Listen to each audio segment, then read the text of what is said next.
2016 to 2017 Indian Springfield. The newest pressure on Harley-Davidson comes in the form of the new in 2016 Indian Springfield. Named a bagger by the Indian marketing folks, it is much closer to the truth to call it a tour bike. Before you start shaking your head, I would point out that big touring fairings are a relatively recent feature, and that back in the day, this is what American touring models looked like. Back in 1901, when George Hendee brought in Oscar Hedstrom to help power his bicycle designs, he couldn't have known that he was launching a legacy that would, off and on, be in operation through the entirety of the 20th century and into the future. Yet, here we are in 2016 with a revamped Indian motorcycle company that is thriving under the Polaris umbrella and taking a serious bite out of the domestic motorcycle market, a slice of the pie that for many years was under the de facto monopoly of HD. They say that competition is good for the market, and I believe that the recent success of Indian products has forced Harley out of its complacency and driven innovations that may never have happened. Or at least not yet. Indian worked in plenty of nostalgic touches here and there on the Springfield while it tackled the more pragmatic issues with an eye to modern performance.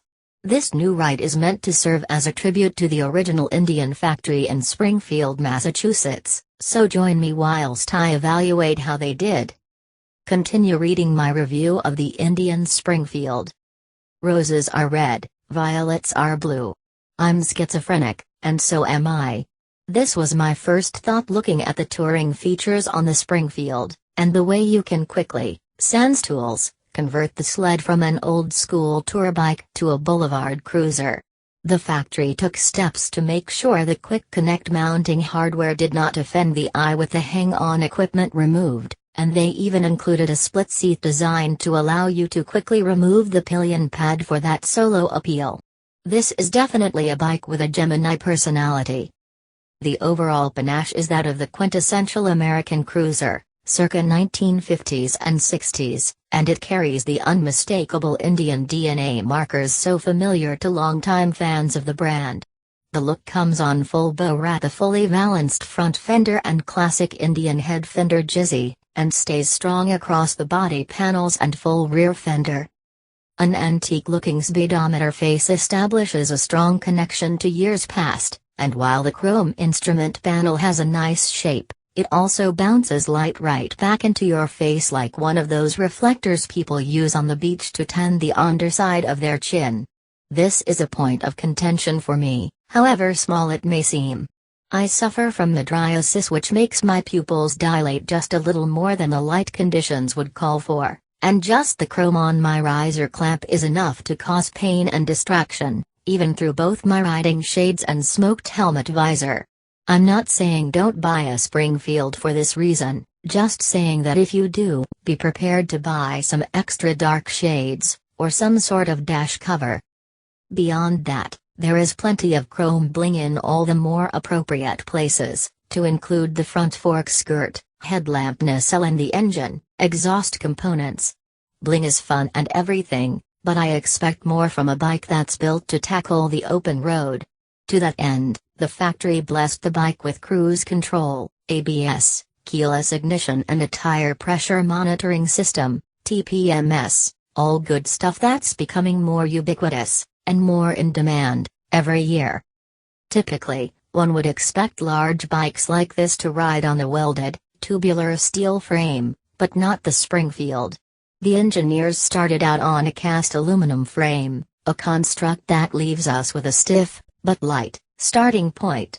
A 25-degree steering head keeps the front end tucked in, and the 5.2-inch trail helps make this bagger tourer behave much better in the turns than you would expect from a bike that tops 850 pounds, wet.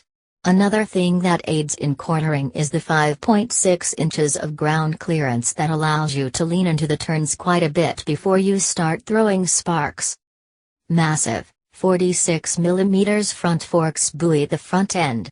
I have to gig Indian at this point, because although HD hasn't got there yet either, the rest of the world enjoys tunable front suspensions on their touring bikes, and Indian missed an opportunity here to get out in front of the curve amongst American manufacturers. At least the rear suspension comes with a single, air-adjustable shock so you can adjust for conditions and load. Better than nothing, I suppose. The front and rear suspension components give up 4.7 and 4.5 inches of travel, respectively, which should provide a comfortable ride without excessive diving under heavy braking. Speaking of brakes, the Springfield comes with plenty of them. A pair of 4-pot calipers bind the dual, 300mm front brake discs, and a twin-pot caliper binds the 300mm rear disc. ABS overwatch comes standard, and helps you get away with using as much of those brakes as you need, or dare. Cast aluminum rims mount the 16-inch wheels, front and rear, and the tires come with the white walls on the inside. Maybe it's just me, but given the nostalgic nature of this bike, I think a set of laced, chrome wheels and gangster white walls would look pimp. When Indian relaunched under the Polaris banner, it came out with a completely new, factory-built engine. The designers obviously made aesthetics a front-burner issue, and the resulting Thunderstroke 111 engine is unquestionably good-looking with plenty of little details that folks familiar with antique American engines will definitely appreciate. This mill is a far cry from the S&S Evo lumps used in the previous Springfield by Indian's former owners. The Thunderstroke doesn't just look good, it's powerful as well. At 1,811 cc, the Thunderstroke is a rather large engine, even by current American standards. The pushrods, heads and rocker boxes are designed to emulate the look of the old side valve, flathead, mills, and it doesn't do a half-bad job of it. Oh, I'm sure nobody was ever fooled by the design, but the details are attractive to those of us familiar with the early U.S. motorcycle engines. Bore and stroke measures out at 101mm and 113mm, respectively, leaving us with an undersquare, long stroke arrangement. The engine breathes through a 54mm throttle body and an airbox that comes integral with the frame. While the Thunderstroke has performance packages available that are equivalent to the Screamin' Eagle stages, the stock engine performs fairly well even with the government-imposed restrictions in place. The stock Thunderstroke puts out 119.2 pound-feet of torque at 3K. Them some stump-pulling numbers right there, placing it well into the power cruiser/bagger/tourer category. Instead of a chain-type primary drive system, the Thunderstroke uses a series of gears to couple the engine to the clutch hub, a system that requires less maintenance and makes less noise than a chain primary. Power flows through the wet clutch pack and the 6-speed transmission, and gets sent to the rear wheel via belt drive. As proof that American manufacturers have a way to go yet as far as gadgetry and electronic wizardry is concerned, I would point out that there is room here for at least a slipper clutch, which Harley is already producing, or some sort of traction control system.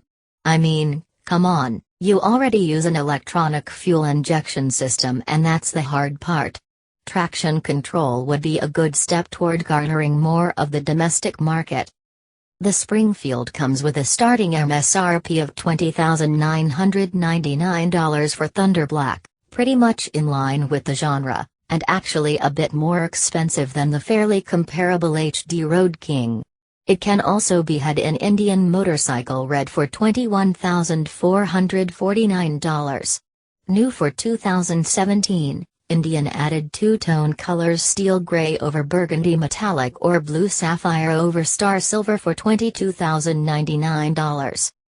While the obvious competitor would be something from HD, possibly the Road King, I decided they were too similar, like two sides of the same coin. So I instead looked abroad and settled on the California 1400 Touring from Moto Guzzi. Visually, they share some similar features with a fat front end, pimp lights, windshield and hard bags. The different genetic stock becomes apparent beyond that point. While Indian follows a design that does more than just pay tribute to past models, MG has no such constraints, and gave the California a definite Italian flair. The result? An Italian bagger, tourer that covers all the bases domestic riders expect, without coming off looking like a reproduction piece. Nothing wrong with reproductions, in fact, I quite like them, just stating the facts, ma'am. I